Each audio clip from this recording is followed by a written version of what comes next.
Bien-aimé dans le Seigneur, tu vas élever le nom de ton Dieu, tu vas le commémorer, tu vas te rappeler de ce qu'il a fait pour toi à la croix et tu vas lui dire merci en ce matin. Tu vas bénir l'œuvre bénie de la croix. Bien-aimé, nous sommes en prière au nom de Jésus. Parle à Dieu, bénis le Seigneur en ce matin, bénis le Seigneur ton Dieu, bénis le Rédempteur vivant, le Père tout-puissant, l'Éternel Dieu des armées, oui, le souverain sacrificateur, le juif par excellence, celui de qui vient notre salut, son nom c'est la parole de Dieu.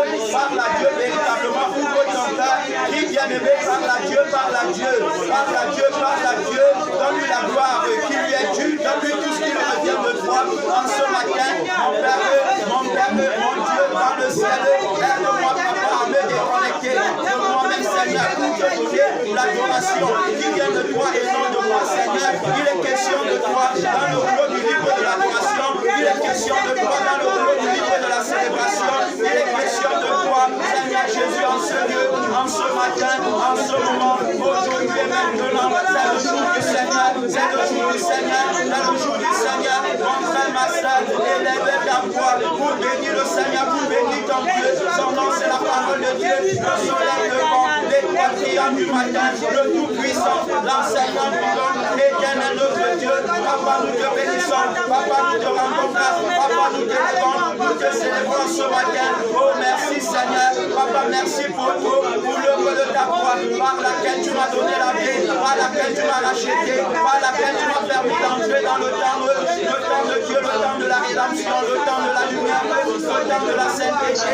Oh, gloire à notre Père qui est dans les cieux. Merci Seigneur, mon frère prie, ma soeur prie, appelle-le, Jésus à la parole, Seigneur notre Dieu. Si tu ne viens pas aujourd'hui, nous sommes perdus pour l'éternité.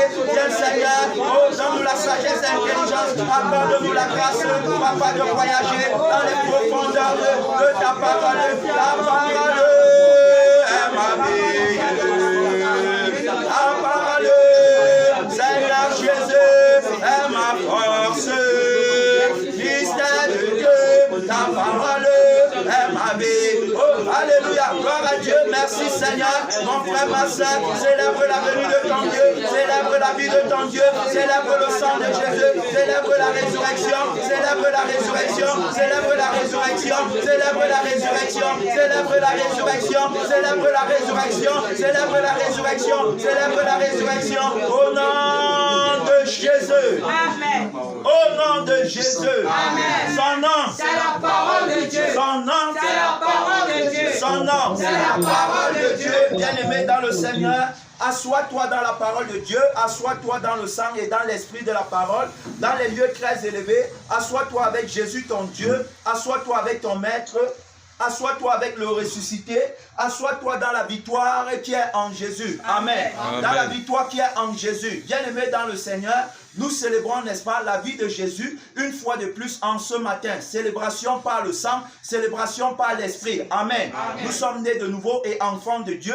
Nous marchons en nouveauté de vie. Nous ne sommes plus dans l'ancienne vie car notre Dieu nous a libérés. Amen. Amen. Libérés de la servitude du péché, libérés des plaisirs de cette vie, libérés complètement. Nous sommes désormais dans le temps du rachat. Amen. Amen. Nous marchons, n'est-ce pas, avec Jésus main dans la main. Jésus est celui qui nous précède.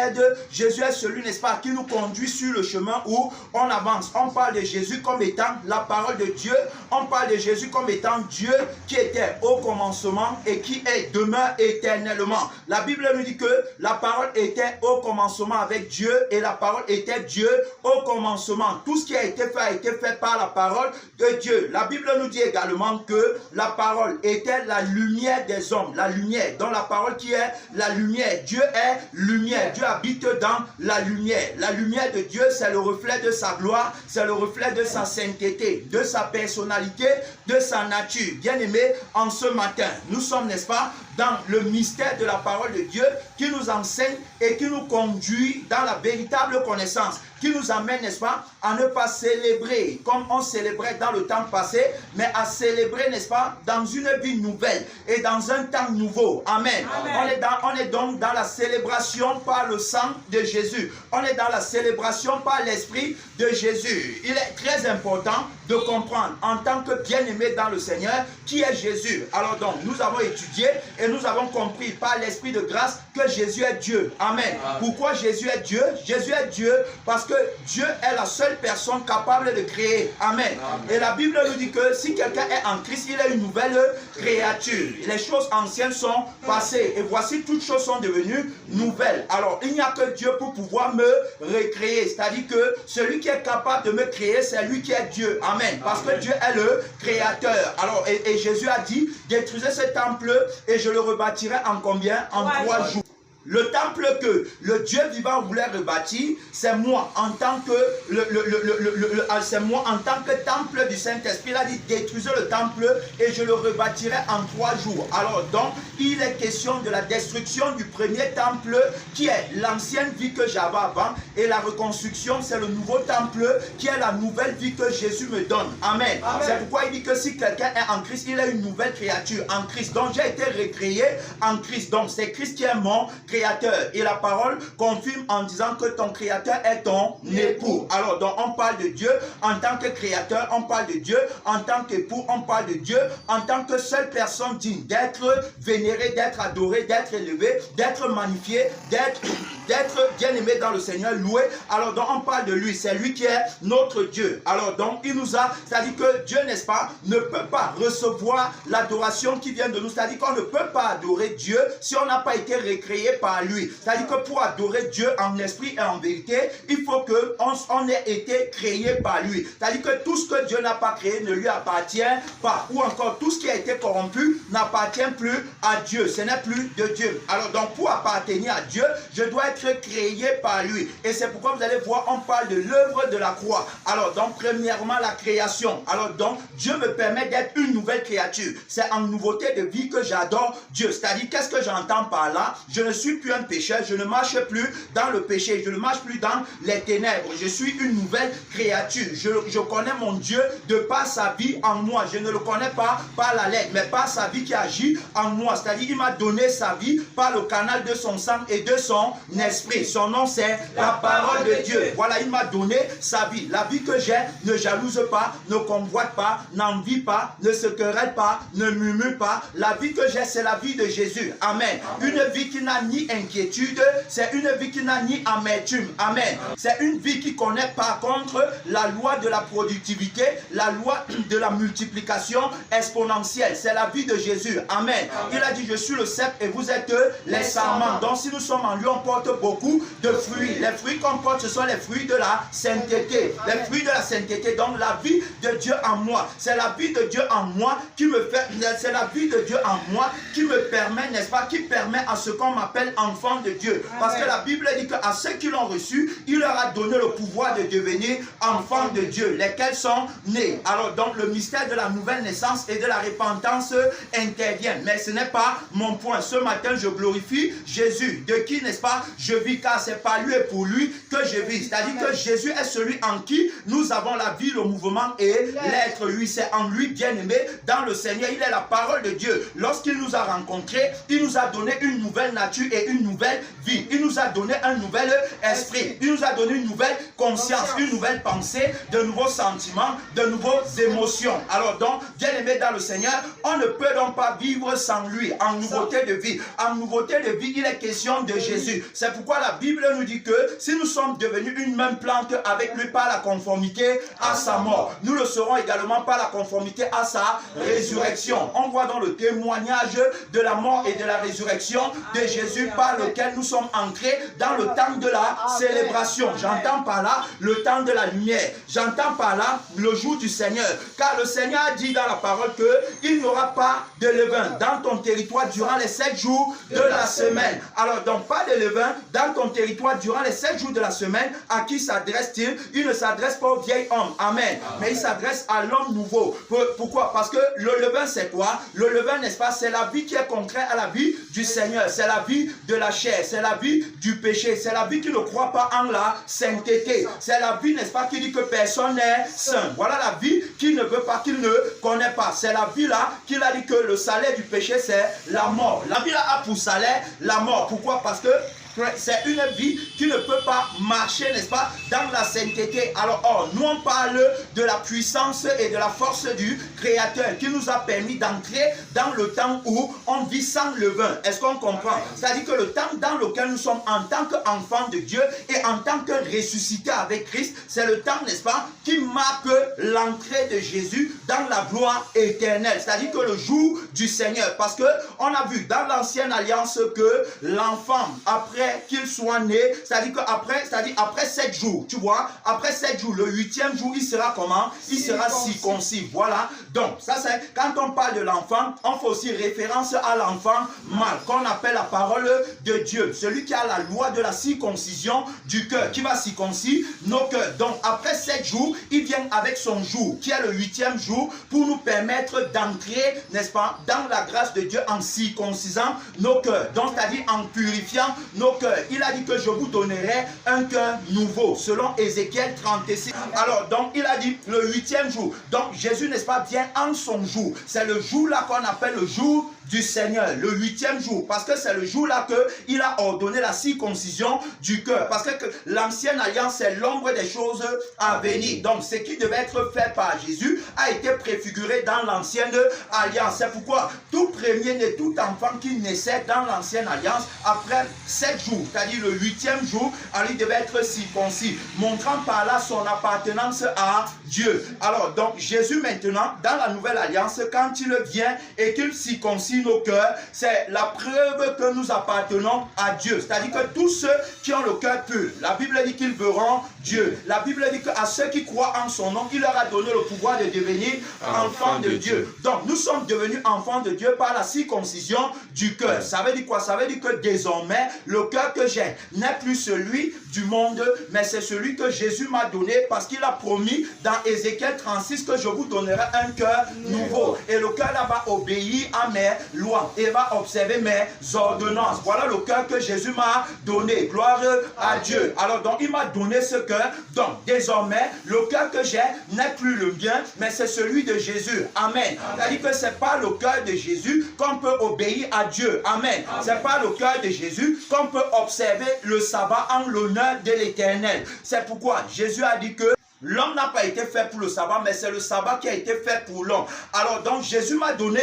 son cœur. Donc bien aimé dans le Seigneur, tu dois connaître rapidement les caractéristiques de ce cœur. Jésus m'a permis d'entrer dans le 8e jour. Et on a déjà étudié que le jour là n'est pas dans le calendrier de la terre. Amen. C'est pourquoi aussi longtemps que le monde ne croit pas en lui, le monde ne peut pas entrer dans le jour du Seigneur pour comprendre que la lumière existe. Amen. C'est-à-dire qu'on ne détermine pas la lumière, on ne définit pas la lumière en se tenant dans les ténèbres. Il faut entrer dans la lumière pour connaître les caractéristiques de la lumière. Et on ne peut pas entrer dans la lumière qui est la sainteté, qui est la gloire de Dieu, qui est la vie éternelle, sans avoir eu le cœur circoncis, sans être circoncis par Jésus. Amen. C'est-à-dire que si Jésus ne nous a pas permis d'entrer, on ne peut pas entrer. Et le moyen par lequel on entre, c'est sa mort et sa résurrection. Donc la croix marque, n'est-ce pas, la traversée du temps des ténèbres au temps de la lumière. Autrement dit, de la vie. Tu ne peux pas connaître la sainteté de Dieu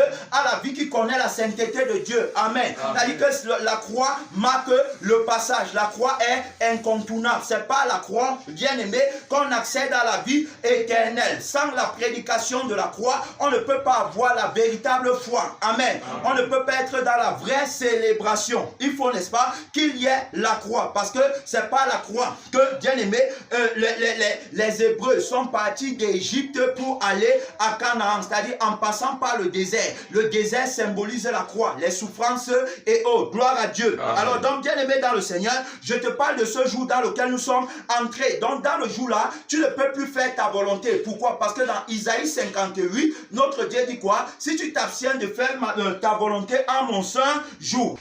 Isaïe 58. Qu'est-ce que la parole nous dit? Isaïe 58, verset 12.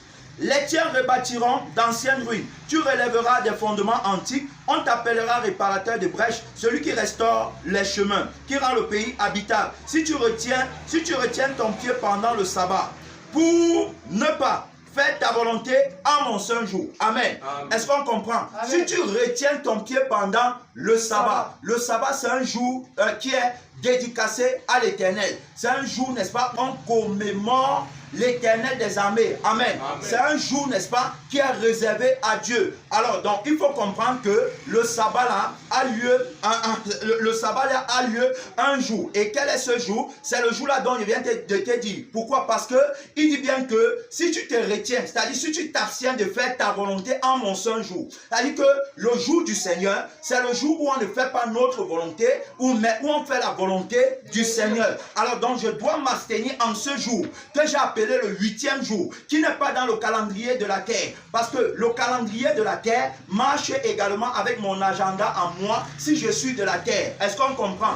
Mais si je ne suis plus de la terre, le calendrier de la terre ne peut plus marcher avec mon agenda en moi parce que désormais mon agenda, c'est celui de Christ qui est du ciel. Amen. Amen. Est-ce qu'on comprend? Ça veut dire que désormais, je ne bouge que par lui. Donc le calendrier, bien aimé, que j'observe, c'est celui du ciel et non de la terre. Donc l'agenda que j'ai n'est pas le mien, mais c'est celui de Christ. C'est-à-dire que c'est pas lui. C'est-à-dire que s'il n'est pas devant, il n'y a pas de fonctionnement pour moi. Est-ce qu'on comprend? Je parle du 8e jour. Alors dans le jour là, c'est un jour où on s'abstient de faire sa volonté. Maintenant tu vas me demander que c'est quel jour parmi les jours de la semaine? Parce que la semaine compte 7 jours. La semaine ne compte pas 8 jours. Alors mais moi je te parle d'un jour qui n'est pas compté parmi les 7 jours de la semaine. Alors donc pourquoi le 8e jour? Le 8e jour parce que lundi je ne fais pas ma volonté. Mardi je ne fais pas ma volonté. Mercredi je ne fais pas ma volonté. Jeudi je ne fais pas ma volonté. Vendredi je ne fais pas ma volonté. Samedi je ne fais pas ma volonté. Et dimanche je ne fais pas ma volonté. Alors donc durant les 7 jours de la semaine, je n'ai pas fait ma volonté, mais j'ai observé la volonté du Seigneur. Donc montrant par là que je suis dans le jour du Seigneur, qui n'était pas dans les 7 jours de la semaine. Parce que dans les 7 jours de la semaine, alors donc on est porté à faire notre volonté. Et c'est pourquoi quiconque veut faire sa volonté ne peut ne pas pécher. Si je veux faire ma volonté, automatiquement je vais pécher. Mais comme durant les 7 jours de la semaine, je ne fais pas ma volonté en moi, je n'ai pas péché puisque je faisais la volonté de Dieu. Amen.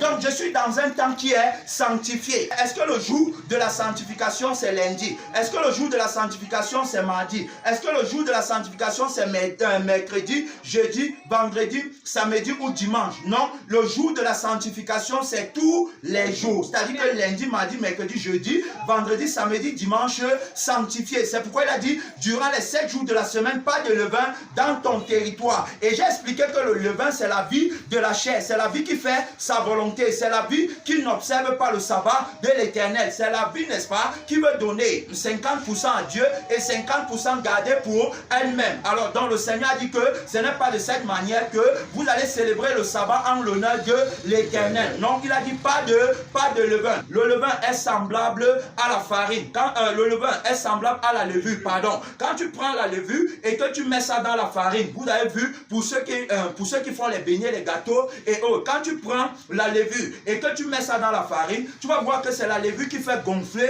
la pâte. Tu vois, quand tu es en train de... Alors donc là, c'est la levure qui fait gonfler la pâte. Et le levain ici là est considéré comme étant une parole qui fait lever la chair. Amen. Est-ce qu'on comprend? Je veux devenir. Le séducteur a dit quoi à Ève dans le jardin d'Éden? Dieu sait que le jour où vous en mangerez, vous allez devenir. Vous allez devenir. Tu vois, on parle ici d'une parole qui ne crucifie pas la chair, mais qui donne plutôt la vie à la chair. Amen. C'est-à-dire que quand tu écoutes la parole là, ça te fait vouloir devenir. Tu commences à monter. C'est-à-dire que tu commences à gonfler. Je veux, il me faut, je n'ai pas. Dieu a dit que pas de levain dans ton territoire. Donc pas une parole de séduction qui t'amène à convoiter les choses de la terre. Vous allez manger le pain sans levain. Le pain sans levain, c'est une autre parole au contraire qui, elle, crucifie la chair, qui circoncit le cœur. C'est pourquoi on parle, n'est-ce pas? C'est-à-dire que de la circoncision du cœur. Donc, on parle de la parole qui ne te pousse pas à vouloir devenir, mais qui te pousse à mourir. Parce que si tu meurs, c'est à ce moment que Christ émerge en toi. Vous voyez, la croix, c'est le symbole de ma mort et la résurrection de Christ. Amen. C'est pourquoi la vie de Christ ne peut parler en moi que quand je suis mort. Amen. Si je suis vivant, la vie de Christ est morte en moi. Amen. Autrement dit, si je vis quant à la chair, spirituellement, je serai mort. Amen. Mais si je suis spirituellement vivant, charnellement, je serai mort. Alors, il y a deux paroles. Il y a une parole qui fait vivre la chair et il y a une parole qui fait mourir la chair. La parole qui fait mourir la chair, c'est celle qui te fait marcher par l'esprit et non par la chair. Par contre, la parole qui fait vivre la chair, c'est celle qui te fait marcher par la chair et non par l'esprit. Alors donc, bien aimé dans le Seigneur, à partir d'ici, tu dois donc comprendre que ceux qui sont entrés dans le jour du Seigneur, c'est ceux qui sont entrés dans le temps où la chair ne vit pas. Amen. Alors donc, si tu n'es pas entré dans le temps là, tu ne peux pas connaître la signification du 8e jour. Amen. Tu ne peux pas connaître le jour du Seigneur parce que le jour du Seigneur, c'est le jour de la création. Amen. On dit que la Bible nous dit que Dieu a créé, n'est-ce pas, le ciel et la terre. Il a créé les 7 jours de la semaine. Mais quand il a créé les 7 jours de la semaine, il se tenait dans quel jour? Amen. Alors donc, c'est pourquoi je te parle du jour du Seigneur qui n'existe pas dans ton calendrier à toi. Alors donc, c'est selon l'esprit qu'on comprend le jour là. Et c'est quand on entre, n'est-ce pas, par la mort et la résurrection, dans ce jour-là, qu'on se tient maintenant avec Christ dans la compréhension véritable de la manière à laquelle on doit célébrer la Pâque. Amen. C'est-à-dire que si tu n'es pas entré dans le 8e jour, tu vas célébrer la Pâque, n'est-ce pas? Non pas à la manière des véritables juifs, mais tu vas célébrer, n'est-ce pas, dans l'ignorance. Amen. Alors donc, bien aimé, je ne sais pas, mais je pense que tu comprends bien le mystère du 8e jour. Amen. Le 8e jour, le jour du Seigneur, c'est le jour de la création. Amen. C'est-à-dire qu'il y a une première création et il y a une deuxième création. Parce que, premièrement, Dieu a créé et ensuite il y a eu la corruption par le péché du premier Adam et qui nous a plongé, bien aimé, dans le sang adamique qui fait qu'on ne peut pas adorer Dieu en esprit et en vérité. Deuxièmement, il y a eu l'avènement du second Adam qui est venu avec le sang de la nouvelle alliance. Amen. Qui nous a rachetés par le mystère de son témoignage. Témoignage, la Bible nous dit qu'il a mis en évidence la vie et l'immortalité par quoi? L'évangile. Son nom. C'est la parole de Dieu. Il a mis en évidence la vie et l'immortalité par quoi? Par l'évangile. Alors l'évangile là, c'est quel évangile? L'évangile là, c'est quelle parole? L'évangile là, c'est quel pain? Parce qu'on a dit le pain qui n'a pas de levain, c'est quel pain? Le pain qui n'a pas de levain, ce n'est pas le pain qui a le levain. Ce n'est pas l'évangile de la prospérité qui fait que les gens veulent devenir. Mais c'est l'évangile de la croix qui fait que les gens meurent pour que Christ seul soit. Amen. Son nom, c'est la parole de Dieu. Voilà donc l'évangile clair. C'est cet évangile qui nous permet d'entrer dans le jour du Seigneur. Amen. C'est cet évangile qui nous permet d'entrer dans le temps sanctifié de Dieu. Amen. C'est cet évangile qui nous permet le changement de vie, le changement d'esprit, le changement de sang, le changement d'homme et le changement de conscience. Amen. Alors c'est dans la conscience nouvelle, la conscience sans reproche, la conscience de Dieu qui nous est donnée en remplacement de notre conscience qui était manipulée par les démons et qui nous amenait à célébrer la fête avec le pain qui a le levain, le pain de la malice et de la méchanceté. Bien aimés dans le Seigneur, nous sommes partis de cette conscience par le mystère de la crucifixion et de la résurrection. Désormais, on célèbre Dieu avec sa conscience à lui. Amen. Une conscience irréprochable et sans reproche. C'est-à-dire qu'il n'a pas, c'est-à-dire une conscience qui ne se reproche de rien. C'est pourquoi j'ai commencé d'entrer de jeu par la grâce de l'Esprit de vérité en disant que ma vie n'est pas une vie de péché, mais une vie de sanctification. Amen. Alors donc, ce n'est donc plus ma vie, mais c'est la vie de Christ en moi. Et notre bien-aimé frère Paul nous l'a bien dit en disant dans le livre de Galates chapitre 2 verset 20 que si je vis, ce n'est plus moi qui vis, mais c'est Christ qui vit en moi par le mystère de quoi? De la crucifixion. Parce qu'il va commencer en disant que j'ai été crucifié avec Christ. Et vous allez voir dans le Galates 5 24, il va encore dire que ceux qui sont en Jésus-Christ ont crucifié la chair avec ses désirs et ses passions. Voilà, ils ont crucifié la chair avec ses désirs et ses passions. Dans Galates 5 14, Galates 6 14, il va dire que loin de moi la pensée de me glorifier d'une autre chose que de la croix de notre Seigneur Jésus, par laquelle le monde est crucifié pour moi, tout comme moi je suis crucifié pour le monde. Voilà le pain qui n'a pas de levain. Il a dit que on va célébrer avec le pain sans levain. Alors donc avec la parole de Dieu, vous savez le pain qui n'a pas de levain. Bien aimé dans le Seigneur, nous sommes en train de parler de la célébration de la Pâque. Je vais lire quelques versets bibliques ici et on va regarder ensemble, mon frère et ma soeur. On va regarder ensemble. On parle donc de la célébration. On parle de la célébration de la Pâque. La célébration de la Pâque, c'est quoi?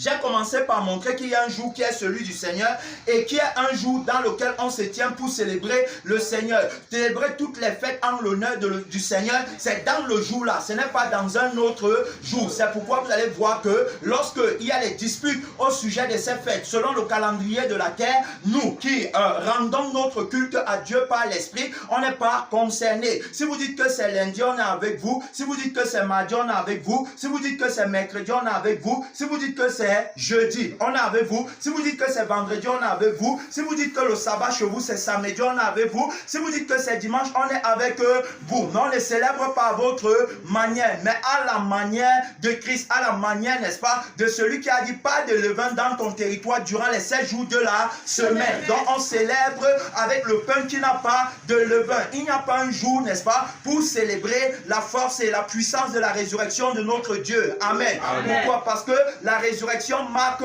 le jour de la libération des esclaves. Alléluia. Amen. Le jour où les enfants d'Israël sont sortis d'Égypte pour aller à Canaan, c'est la libération des esclaves. Alors donc, si quelqu'un peut être libéré le jour de la Pâque de ses péchés, c'est gloire à l'Éternel, notre Dieu. Pourquoi? Parce qu'il a libéré de ses péchés. Voilà pourquoi, bien aimé, il faut faire attention. Ce n'est pas selon le calendrier de la terre, mais c'est selon le calendrier du ciel. Donc, je ne suis pas ici pour parler du temps aujourd'hui. Je vais parler, n'est-ce pas, d'autres choses. Alors, donc, on comprend d'abord premièrement que la célébration, c'est la célébration de la Pâque, c'est la célébration de la résurrection du Seigneur Jésus. Vous entendez beaucoup de gens parler de la Pâque. Alors, qu'est-ce que la Bible nous dit à ce sujet? Luc 24, 1. Qu'est-ce que la parole de Dieu dit? La parole de Dieu dit ceci. Le premier jour de la semaine, elle se rendit au sépulcre de grand matin, portant les aromates qu'elle avait préparés. Elle trouvait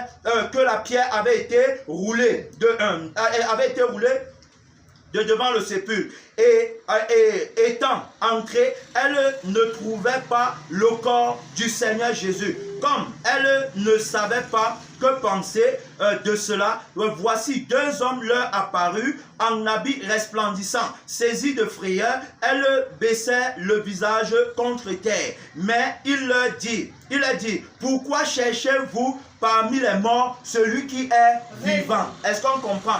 Pourquoi cherchez-vous parmi les morts celui qui est vivant? Tu vois, donc Christ était déjà ressuscité. Qu'est-ce que la Bible dit par ailleurs? Il n'est point ici, mais il est ressuscité. Souvenez-vous de quelle manière il vous a parlé lorsqu'il était encore en Galilée et qu'il disait, il faut que le Fils de l'homme soit livré entre les mains des pécheurs et qu'il soit crucifié, qu'il ressuscite le troisième jour et elle se souvient des paroles de Jésus, tu vois. Donc voilà comment l'ange leur a parlé. Et elles se sont souvenues des paroles de Jésus. Ici, on est en train de parler de la résurrection de Jésus. Alors, dans la résurrection de Jésus, c'est quoi? La résurrection de Jésus, c'est mise en exergue d'une nouvelle créature. Parce qu'il faut comprendre que la résurrection de Jésus-Christ n'est pas ça. Ce ne sont pas les mots. On n'est pas en train de réciter la lettre pour dire que Jésus a ressuscité. Non, mais la résurrection de Jésus doit avoir un effet favorable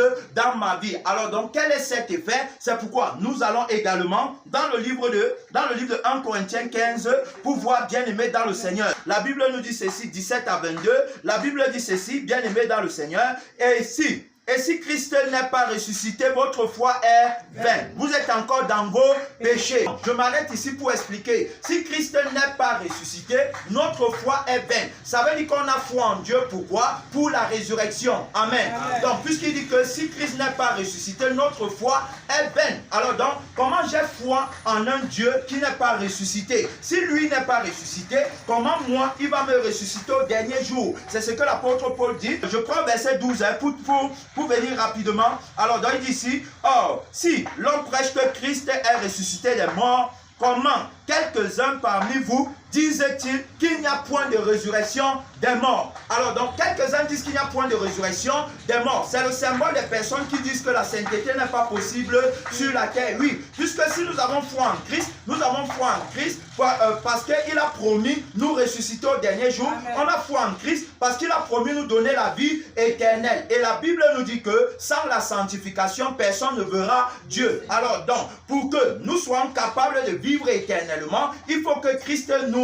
ressuscite. Et donc, il nous donne la vie de sanctification. Alors donc, la résurrection, c'est encore, ici on peut encore dire que c'est la mise sur pied de la vie de sanctification. Et donc, si on a foi en Christ, c'est parce qu'on espère en la vie de sanctification que Christ nous sanctifie, pour qu'on ne meure pas pour aller dans le feu éternel. Parce que sans la sanctification, la Bible dit que personne ne verra le Seigneur. Et la Bible nous dit encore dans Romains que le salaire du péché, c'est la mort. Or, la vie de sainteté, c'est le don gratuit de Dieu. Donc, il nous suffit d'avoir la foi. Alors, et la foi, là, n'est-ce pas, est agissante par l'amour. Donc, on doit avoir foi en lui pour qu'il nous donne la vie de sanctification. Il dit que si Christ n'est pas ressuscité, notre foi est vaine. Alors, donc, regardez, je continue ici là. Regardez ce qu'il va dire. Et par conséquent, aussi ceux qui sont morts en Christ sont perdus. Est-ce que tu comprends? Ceux qui sont morts en Christ, donc tous ceux qui ont espéré en Jésus et qui sont morts en attendant son avènement sont perdus. C'est ce qu'il dit. Et il va encore dire que si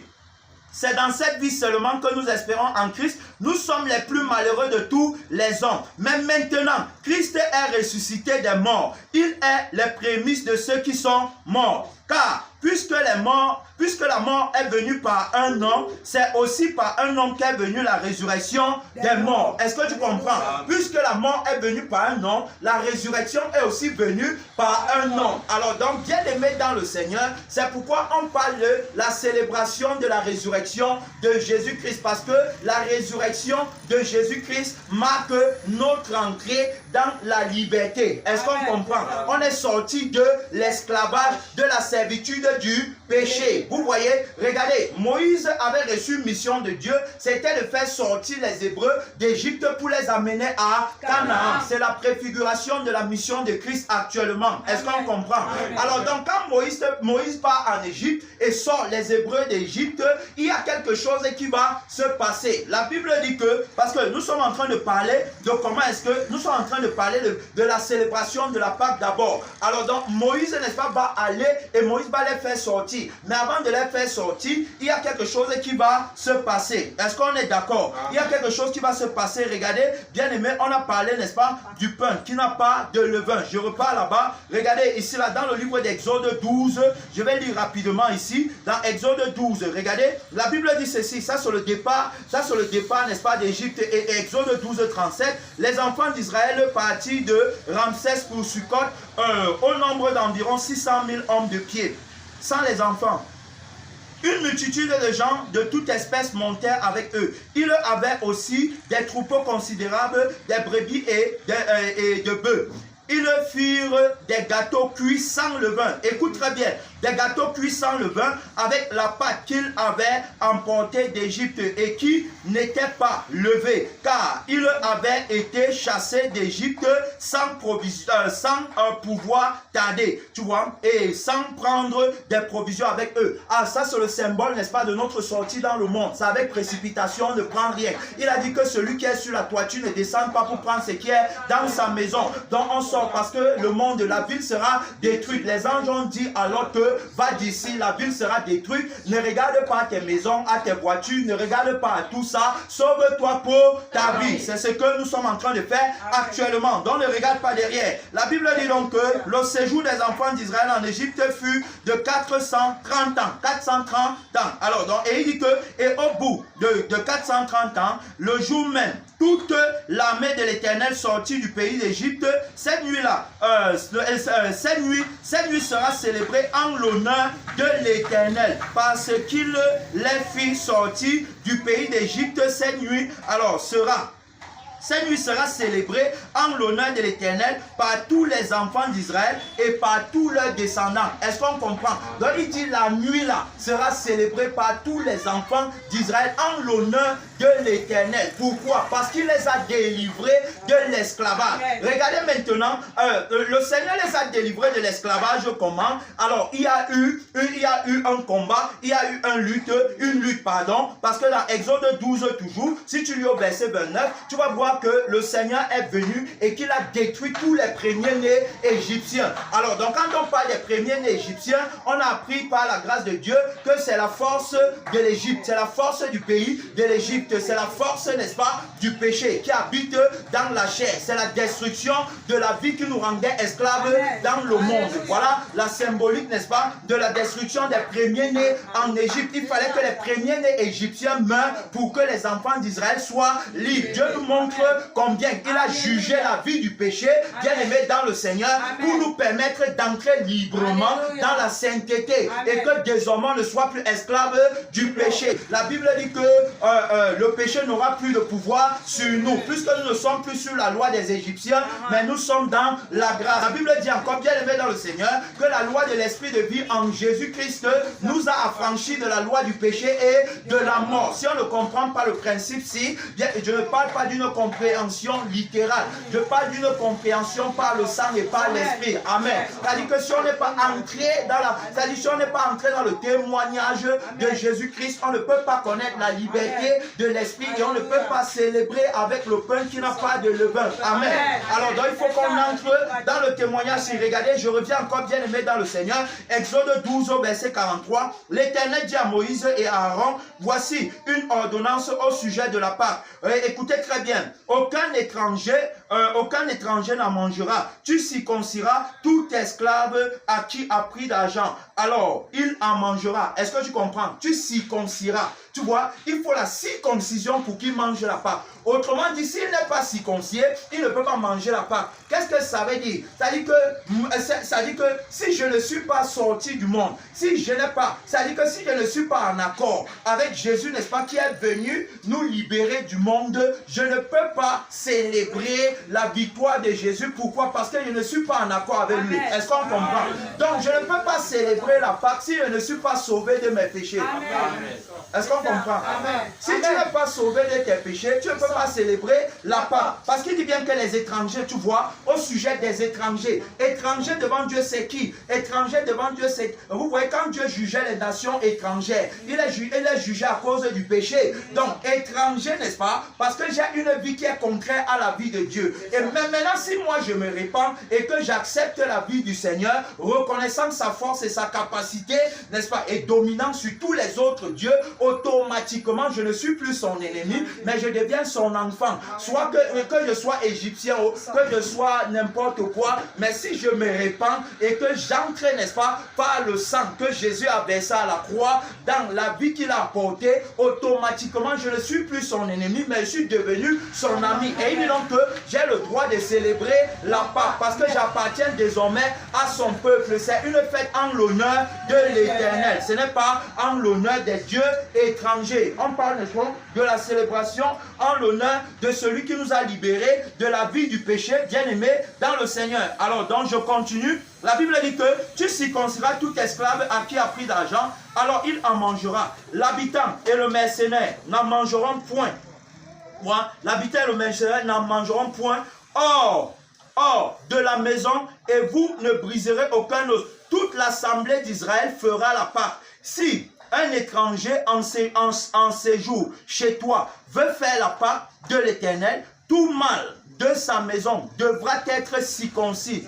Alors il approchera pour la faire et il sera comme l'indigène. Tu vois, donc à partir du moment où il observe la loi de la circoncision, il n'est plus considéré comme étranger, mais il est considéré comme un enfant de la maison. Donc s'il se répand, tu vois, il appartient désormais au peuple de Dieu et il devient ce qu'on appelle un juif. Parce que les juifs, n'est-ce pas, sont ceux qui célèbrent la Pâque. Amen. Autrement dit, les chrétiens, c'est-à-dire que les chrétiens. Mais maintenant, on va voir qu'il y a la différence entre les juifs quant à la chair et les juifs quant à l'esprit. Alors donc, ceux qui sont quant à la chair se glorifient de la Pâque, mais ils se glorifient en vain parce qu'ils célèbrent la Pâque avec le pain qui a le levain. Est-ce qu'on comprend? Alors donc, ici là maintenant, qu'est-ce que la Bible dit? La Bible dit qu'il est considéré comme l'indigène, il n'y a plus de différence. La Bible dit que la même loi existera pour l'indigène et pour l'étranger en séjour au milieu de vous. Tu vois donc, au milieu de vous, la même loi va exister,